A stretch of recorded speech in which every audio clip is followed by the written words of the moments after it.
Hey guys, welcome back to George Basics. In this video tutorial, I will teach you how to get Dracula skin in Archero 2 game. But first of all, to get the skin, you need to activate the characters function in the game, guys. So when you go to the equip in the menu, you will see characters right here. But if you don't see this menu, that means you have not activated characters yet. So you need to first of all activate the characters function.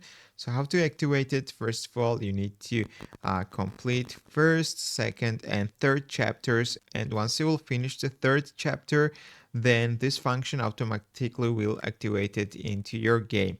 So once you will have characters in the game, then you can go here. As you can see, I have got free character Alex, but if you want to get the Dracula, it costs money, guys.